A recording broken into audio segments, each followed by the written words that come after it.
High বন্ধুরা, আজ আপনাদের দেখাবো কোলাঘাট স্টেশন আর সঙ্গে রূপনারায়ণ নদী।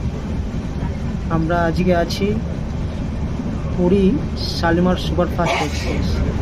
আর দেখতে পাচ্ছ এটা কোলাঘাট স্টেশন। এর আগের ভিডিওতে দেখিয়েছিলাম আপনাদের পুরী স্টেশন এবং পুরী মন্দির যাওয়ার রাস্তা। আজকে দেখাচ্ছি কোলাঘাট আর অসাধারণ একটা দৃশ্য রূপনারায়ণ নদী।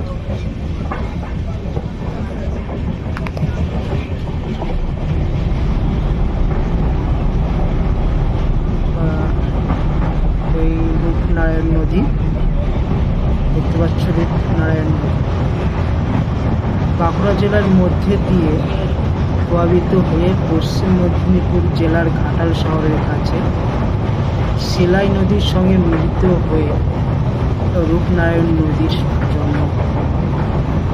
আর একটা নদী আছে, সেটা দ্বারকেশ্বর নদ। এই তিনটে মিলে রূপনারায়ণ নদী জন্ম।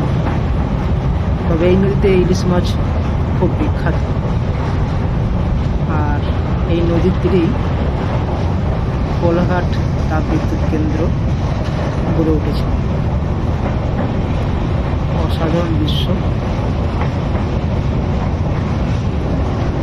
আর নদীর নাম তো আপনারা জানেন, রূপনারায়ণ।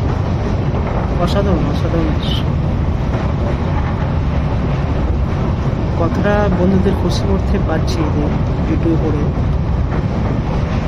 যতটা পারি আপনাদের ভিডিও বা আপনাদের অন্যান্য শহর দেখানোর জন্য।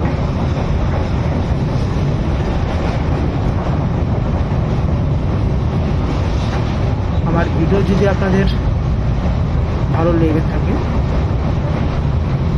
অবশ্যই একটা লাইক করবেন। দেখতে পাচ্ছ রূপনারায়ণ নদী চলে গেল।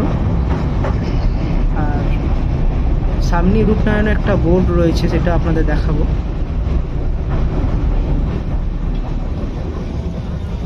এই হচ্ছে রূপনারায়ণের যে বোর্ডটা লেখা আছে,